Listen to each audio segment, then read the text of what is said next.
अस्सलाम वालेकुम दोस्तों, मेरा नाम है हसीब शफकत और आप देख रहे हैं हसी टीवी। सूरह अन-निसा आयत 119 के अंदर बयान होता है कि शैतान ने जब आदम अलैहिस्सलाम से हसद की वजह से इन्हें सजदा करने से इनकार किया तो अल्लाह की बारगाह के अंदर वो जलील होकर वहाँ से निकाल दिया गया और जाते जाते इसने अल्लाह को ये चैलेंज किया कि मेरा वादा है कि मैं इस इंसानी नस्ल को क़यामत तक गुमराह करता रहूँगा, इसे उम्मीदें दिलाता रहूँगा और ये सिखाता रहूँगा कि जानवरों के कान चीरते रहें। ये भी कहता रहूँगा कि वो खुदा की बनाई हुई सूरतों को बदलते रहें। और जिस शख्स ने खुदा को छोड़कर शैतान को दोस्त बना लिया वो सरीहन गुमराही के अंदर या नुकसान के अंदर पड़ गया। कुरान करीम की इस आयत मुबारका के अंदर अल्लाह की बनाई हुई सूरतों यानी इंसानी जिस्म को बदलने और इसके फौरन बाद सीधा शैतान को दोस्त बनाने का मकसद और इसकी लॉजिक यकीनन हमें आज के दौर से पहले बेहतर तौर पर कभी समझ आ ही नहीं सकती थी, क्योंकि आज के दौर के अंदर इंसानी जेंडर या जिन्स को लेकर जिस तरह से शैतान ने खुद इंसानों के हाथों इसका मजाक बनवा कर रख दिया, इससे पहले इसका तस्वुर करना भी मुश्किल था।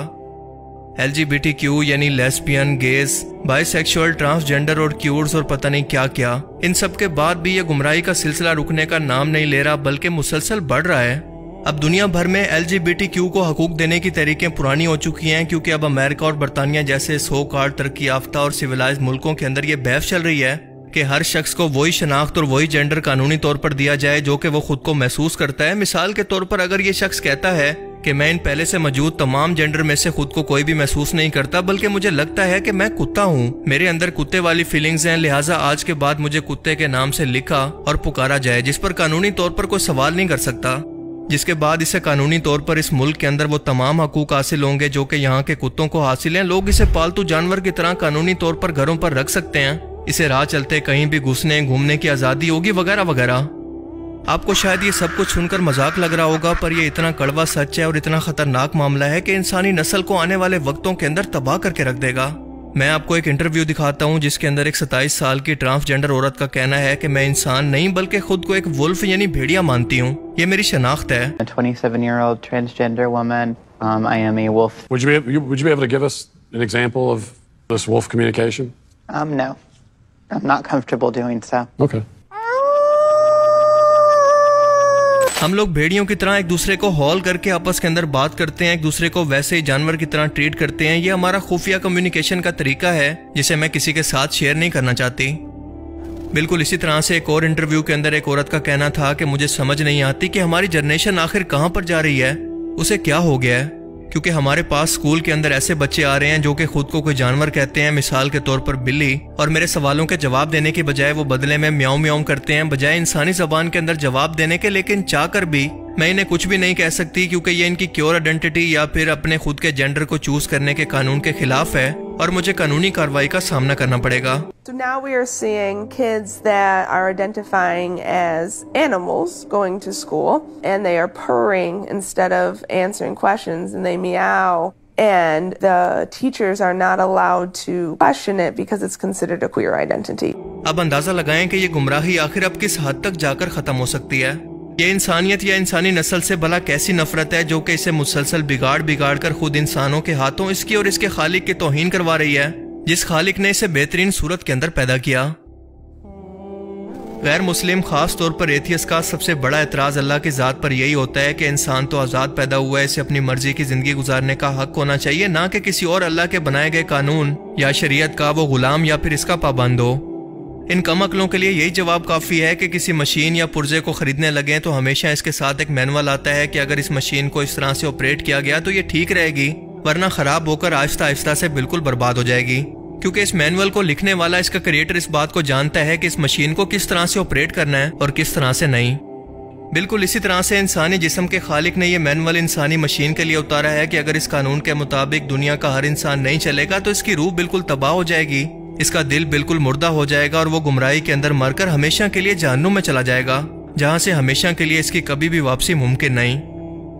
और अगर दुनिया के अंदर भी इंसान इस मैनुअल या इंस्ट्रक्शन को फॉलो नहीं करता तो फिर यही होगा कि हर रोज आपको एक नया जेंडर सुनने और देखने को मिलेगा कि इंसान खुद को जानवर कहकर कुत्ते, बिल्लियों, भेड़ियों और सुअर की आवाजें निकालकर खुद को हकूक देने की डिमांड करेंगे, जैसा कि हाल ही में जर्मनी के लोगों ने एक नए जेंडर का ऐलान किया जिसका नाम रखा गया ट्रांस स्पीशीज। ان لوگوں کے چہرے پر کتے کے ماسک تھے اور یہ بھونک بھونک کر یہ بتا رہے تھے کہ کیوں اس انسان کے لیے بھی ایک مینول، ایک انسٹرکشن یا ہدایت کی ضرورت ہے جو کہ اسے ہمیشہ کے لیے ہدایت کا راستہ دکھا سکے۔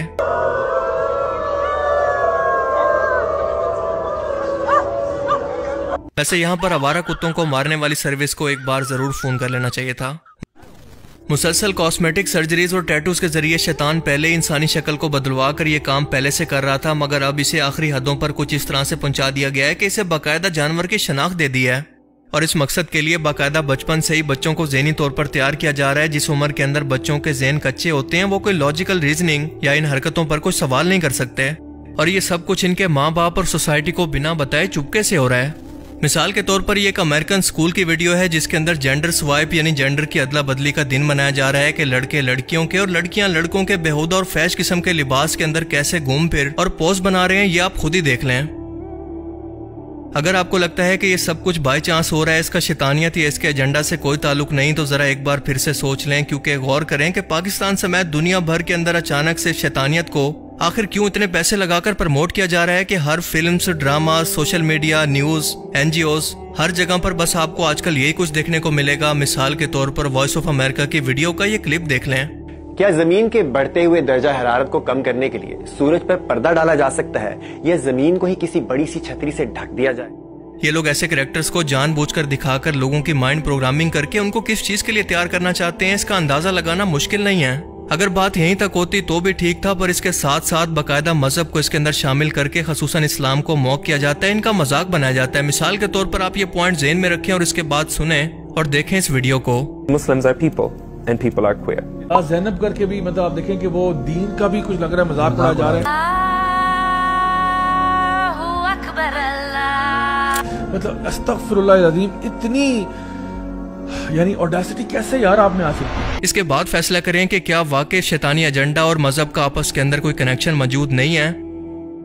پاکستانی اور انٹرنیشنل میڈیا کیسے آپ کو بیوقوف بنا کر قوم لوط کے عمل کو نارملائز کر کے اسے پروموٹ کر رہا ہے، ذرا اس مثال سے اس کو سمجھ لیں۔ ایک ٹرم ہوتی ہے انٹرسیکس یعنی خواجہ سرا، اور دوسری ہے ٹرانسجینڈر۔ انٹرسیکس ایسے شخص کو کہتے ہیں جو کہ میل یا فیمیل دونوں آرگن کے ساتھ پیدا ہوتا ہے، کسی ایک جینڈر کے اندر فٹ نہیں ہو سکتا، جبکہ ٹرانسجینڈر ایسے شخص کو کہتے ہیں جو کسی ایک جینڈر کے ساتھ پیدا ہوتا ہے اور اپنی فیلنگز کے مطابق اسے بعد میں بدلوا سکتا ہے۔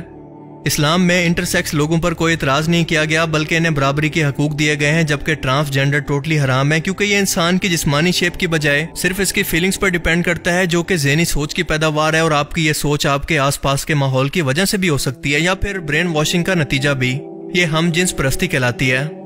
اب پاکستانی میڈیا گیم یہ کرتا ہے کہ جب بھی انٹرسیکس یعنی خواجہ سرا کے حقوق کی بات ہوتی ہے تو یہ لفظ ٹرانسجینڈر استعمال کرتے ہیں، جو کہ ان کی ویڈیو کے ٹائٹل کے اندر موجود ہے، جبکہ اردو ٹائٹل کے اندر خواجہ سرا لکھتے ہیں جیسے ان کے بارے میں بات ہو رہی ہو۔ یہ دو چیزوں کو مکس کر کے عوام کو کنفیوز اور گمراہ کر رہے ہیں، اور اس قوم لوط کے عمل کو پروموٹ کر رہے ہیں جس پر اللہ نے اپنا عذاب نازل کیا، اور لوط علیہ السلام نے اپنی اس قوم سے کہا کہ تم نے وہ کام کیا جو کہ تم سے پہلے آج تک کسی نے نہیں کیا، کیونکہ تم اپنی عورتوں کو چھوڑ کر مردوں کے پاس جاتے ہو، تم لوگ تو حد سے بڑھ جانے والے ہو۔ اور پھر حد سے بڑھنے والی اس قوم کو اللہ نے قیامت تک کے انسانوں کے لیے عبرت کا نشان بنا دیا، اور اگر آج کے دور کے اندر بھی ہم اسی طرح سے اس کو سپورٹ کریں گے یا انہی لوگوں میں شامل ہوں گے تو یقیناً اللہ کا عذاب ایک بار پھر سے زیادہ دور نہیں ہے، اور وہ عذاب صرف یہ عمل کرنے والی بستی پر نہیں بلکہ یہ سب دیکھ کر خاموش رہنے والے لوگوں پر بھی آتا ہے، کیونکہ ایسے لوگوں کی ہدایت کی ذمہ داری اللہ تعالیٰ نے اہل علم کو دی ہے، یہ ان کی ذمہ داری اور ان کا فرض ہے۔ اللہ تعالیٰ ہمیں سمجھنے کی اور نیک عمل کرنے کی توفیق عطا فرمائے۔ Thanks for watching this video. اللہ حافظ۔